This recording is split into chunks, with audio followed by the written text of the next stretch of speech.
Please सिर्फ 10 minute के लिए प्लीज। उसके बाद आप ही का हूं साहब, पराया नहीं हूं, लेकिन दरबार में आए और किसी भगत का काम ना बने, ऐसे कीर्तन का कोई उपलब्धि नहीं। मगर दरबार में आए और अगर एक भी भगत ने कह दिया कि मैं 16 दिसंबर को दिल्ली के उस कीर्तन में गया था और मेरी बात बन गई, तो ये पूरी मेहनत सफल हो जाएगी साहब। 100 की बात नहीं, 1 की। और बात उसी की बनती है जिसके दिल में श्याम नाम की ज्योत जलती है।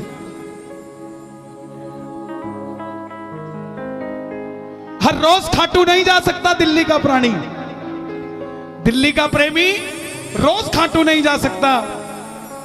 बाबा को दिल्ली वालों से इतना प्रेम है कि रोज दिल्ली में कहीं ना कहीं आया रहता है साहब, कि आ जाओ, बात अगर रह गई हो तो करके चला जाओ। दरबार में गुरुजी सुरेश जी गुप्ता जी बैठे हैं। जितनी मेरी उम्र नहीं उससे दुगने साल इनको खाटू जाते हुए हो गए, तो मैं ज्यादा क्या बताऊं। लेकिन आइए, एक प्रमुख रचना जिसको बाबा श्याम ने स्वयं मेरी झोली में डाला, बाबा श्याम की कथा। कौन है ये खाटू वाला, कौन है ये तीन बाणधारी, क्यों है सिर्फ शीश के साथ श्रृंगार स्वरूप। जहां सन 2000 से पहले गिने चुने गिनती के भक्त जाते थे, ऐसा क्या हुआ कि सन 2000 के बाद आज गिनती करनी मुश्किल हो रखी है कि दरबार में कितनी प्रेमी जाते हैं। मेरी गुजारिश, ज्यादा देर नहीं, सिर्फ 10 मिनट मुझे दे दीजिएगा। कभी भी दरबार में जाओगे खाटू वाले के तो समझ जाओगे दरबार में हमने करना क्या है। ये बिना वहम का देवता है, सिर्फ एक मंत्र है, ओम श्री श्याम देवाय नमः। दूसरा कोई तंत्र मंत्र इसके दरबार में ना है, ना कोई काम करता है। जिसके घर में इसकी पूजा है उसके घर का ब्राह्मण भी यही है, उसके घर का सयाना भी यही है, उसके घर का मार्गदर्शक भी यही है, उसके घर का मुखिया भी यही है, उसके घर का सब कुछ यही है साहब। क्यों है, क्या है ये? सिर्फ 10 मिनट मुझे दे दीजिए। मेरी हाथ जोड़कर विनती आपसे, जिसने उठकर जाना है अभी चला जाए, मगर इस 10 मिनट के बीच में कोई ना जाए। मेरी हाथ जोड़कर विनती। मौलवी जी आप भी जरा ध्यान रखिएगा। सुनो सुनाए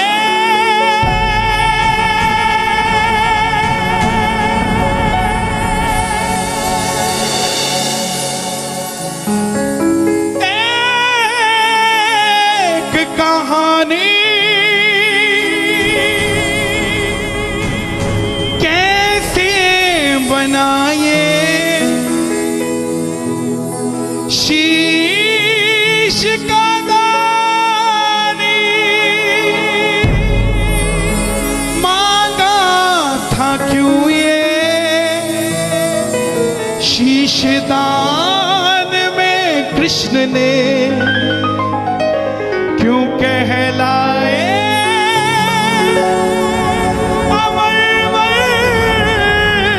दानी।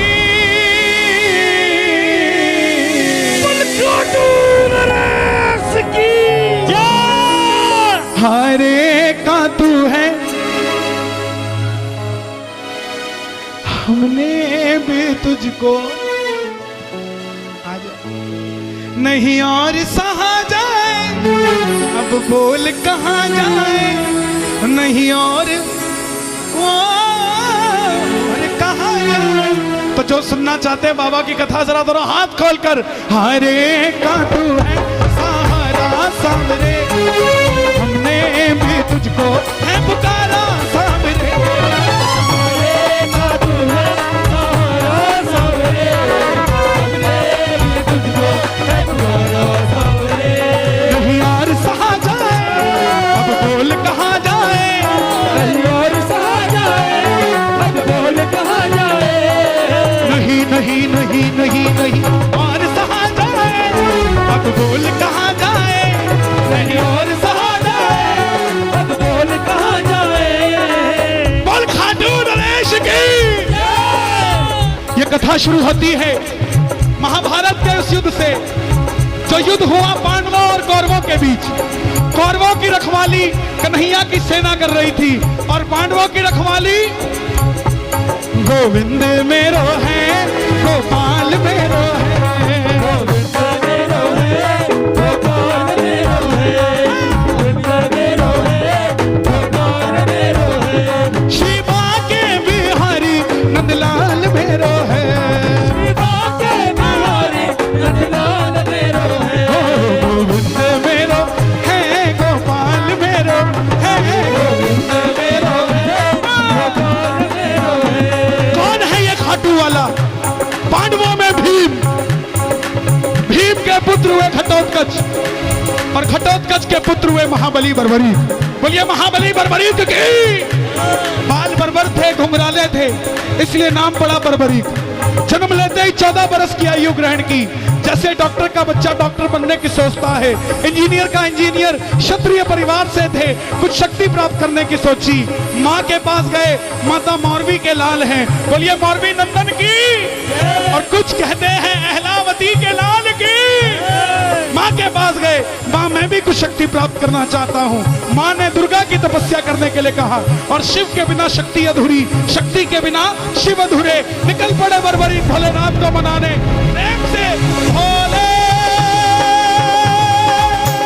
भोले भोले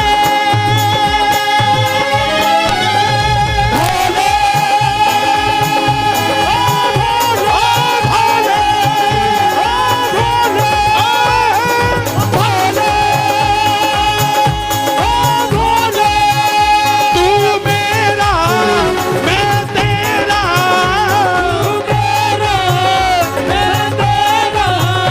मुझे शाम से मिला दे बाबा, शाम से मिला दे, मुझे शाम से मिला दे बाबा, शाम से मिला दे। और माँ दुर्गा की तपस्या से 3 बाण ऐसे प्राप्त किए जिससे तीनों लोग जीत सकते थे। जब इंसान के पास धन आता है तो खर्चने का मन आता है, और जब शक्ति आती है तो इस्तेमाल करने का मन आता है। माँ के पास गए, माँ मैं भी इस महाभारत के युद्ध में भाग लेना चाहता हूँ। माँ ने सोचा कन्हैया की सेना कौरवों के पास है, पांडव कमजोर होंगे, वचन ले लिया, बेटा जा, मगर जाने से पहले 2 वचन देकर जा। पहला वचन, हरे का तू है सहारा सामरे, हमने भी तुझको है पुकारा सामरे, हरे का तू है सहारा सामरे, हमने भी तुझको है पुकारा सामरे। और दूसरा वचन जो भगवान ने खुद निकलवाया मौरवी के मुंह से कि रास्ते में तुझसे कोई भी कुछ भी मांग ले तो इनकार नहीं करेगा, दे देगा। प्रेमियों, 3 लोगों की शक्ति तरकश में लेकर नतमस्तक होकर बर्बरीक चल पड़े। और जैसे मेरी माँ शेर की सवारी करती है, भोलेनाथ नंदी की, हमारे बाबा श्याम किसकी सवारी करते हैं? नीले घोड़े का असवार खाटू वाला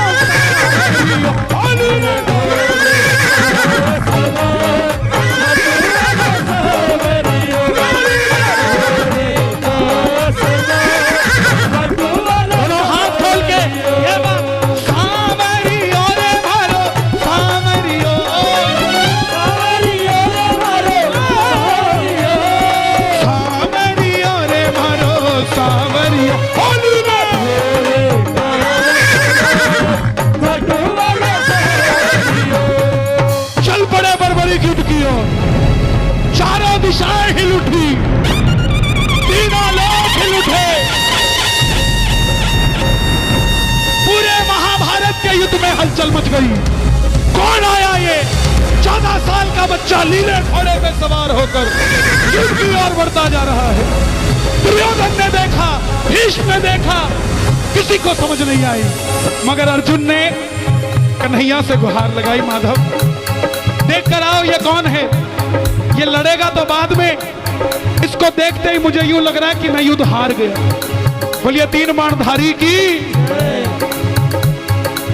कन्हैया अर्जुन की बात सुनकर ब्राह्मण का रूप धारण कर कर गए।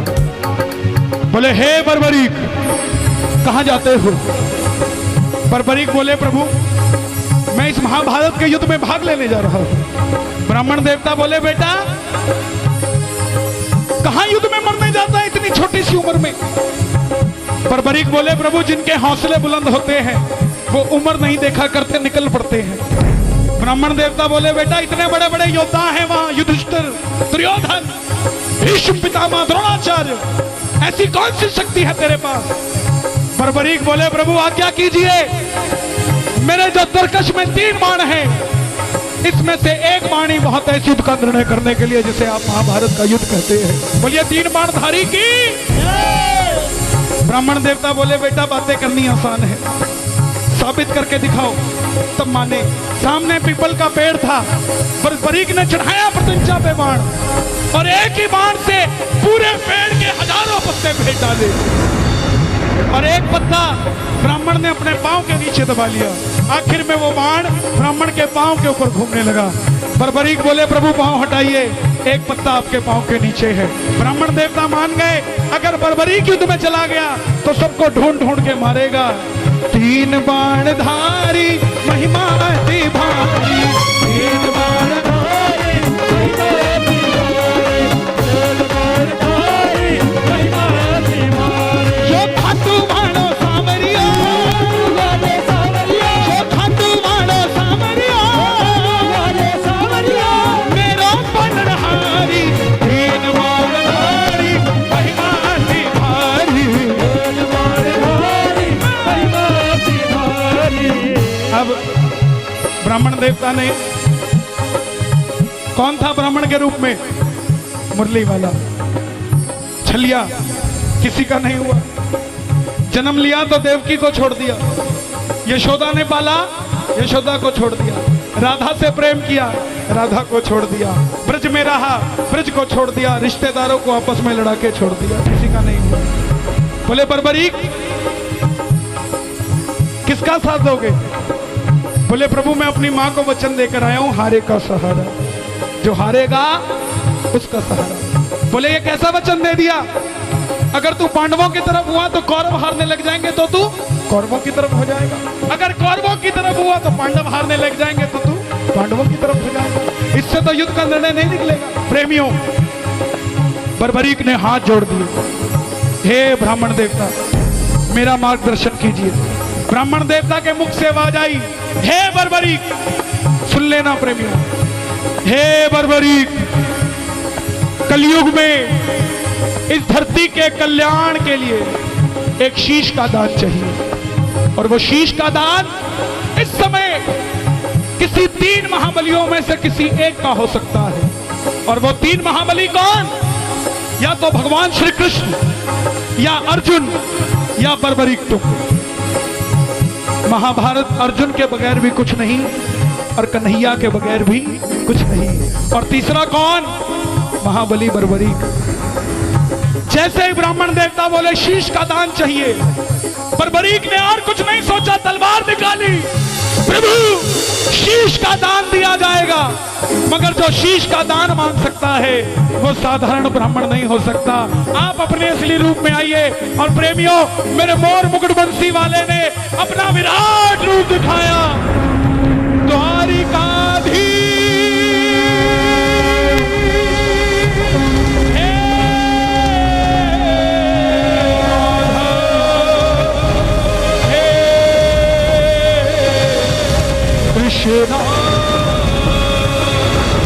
भागा शीश कदान मुरली वाले ने, भागा शीश कदान मुरली वाले ने।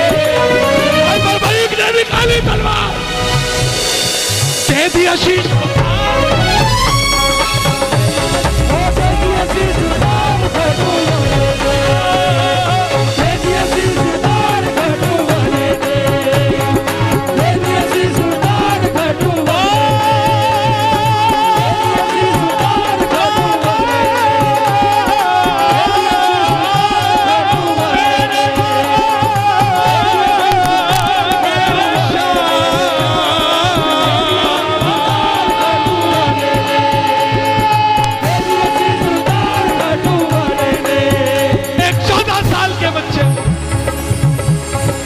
शीश उतार कर दे।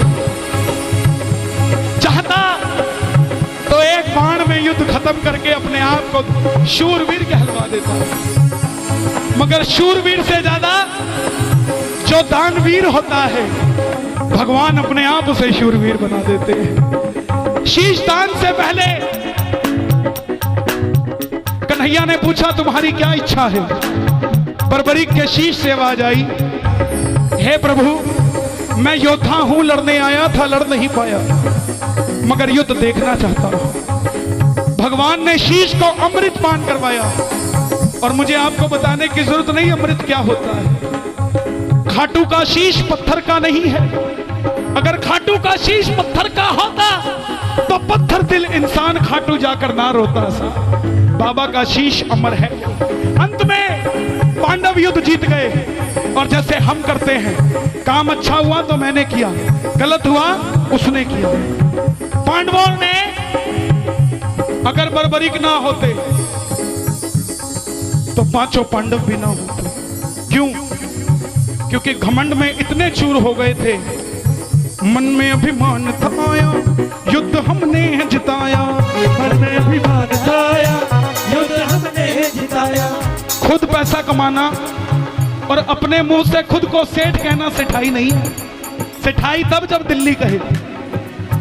ऐसे ही खुद लड़ना और जीत जाना और अपने मुंह से खुद को शूरवीर कहना शौर्यता नहीं है। शौर्यता वो जो दुनिया कहे, लेकिन इसका निर्णय कौन करे? भीम कहे मेरी गदा ने जिताया, युधिष्ठिर कहे मेरे मार्गदर्शन ने जिताया, अर्जुन कहे मेरे बाणों ने जिताया, नकुल सहदेव कहे हमने जिताया।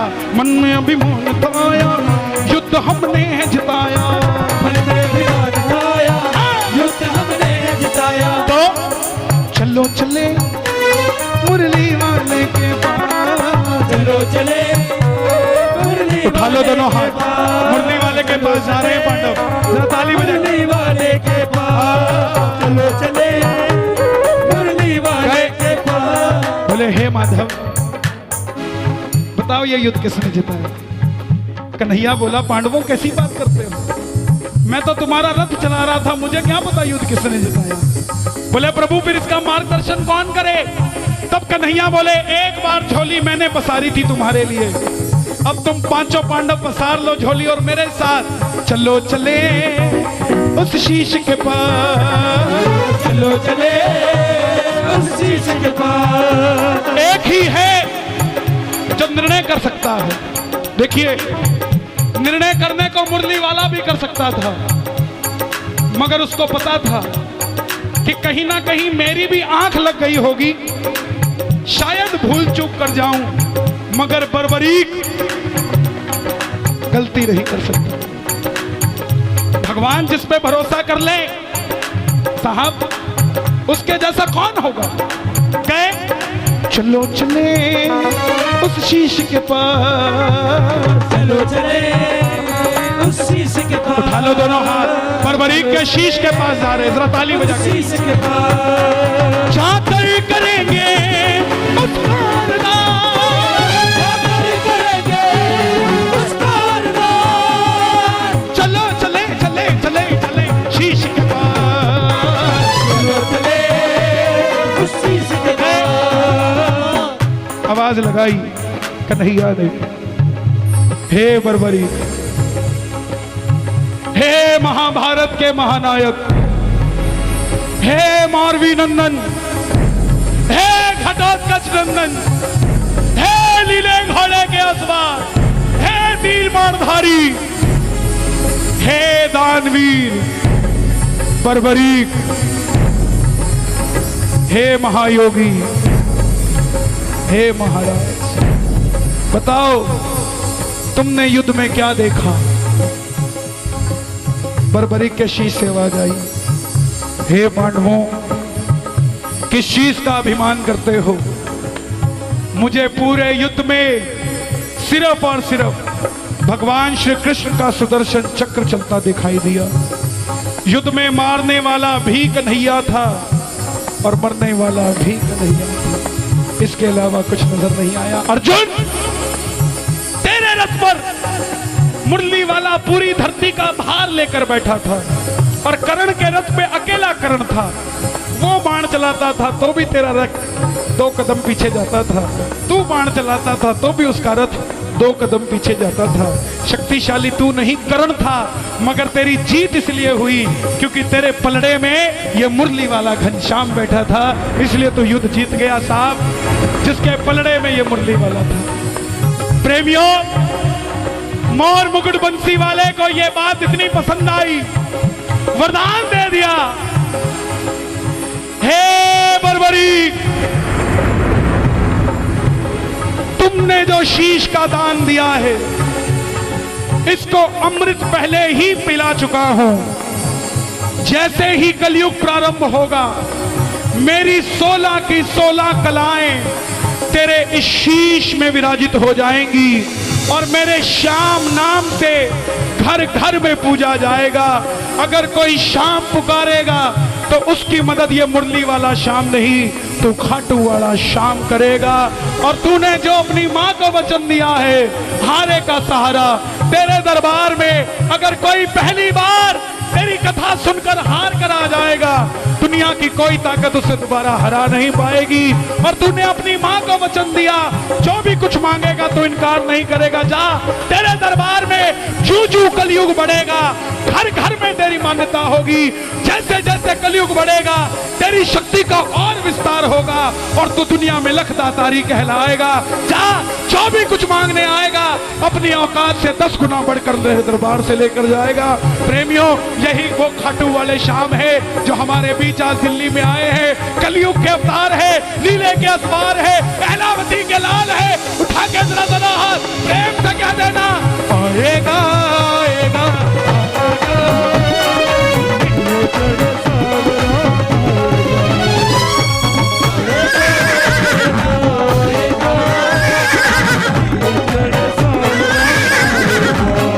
मेरा श्याम दयालु है, मेरा श्याम दयालु है, वो बड़ा कृपालु है, वो बड़ा कृपालु है। इसके दरबार की खासियत है या तो खाटू जाना होता नहीं, और अगर चले गए उसके अलावा कहीं आना जाना बंद हो जाता है। सर्दियों की छुट्टी पड़े चाहे गर्मियों की, शिमला नहीं जाता कोई। बच्चे भी कहते हैं चलो पापा चलो, एक बार ले चलो हमको खाटू वाले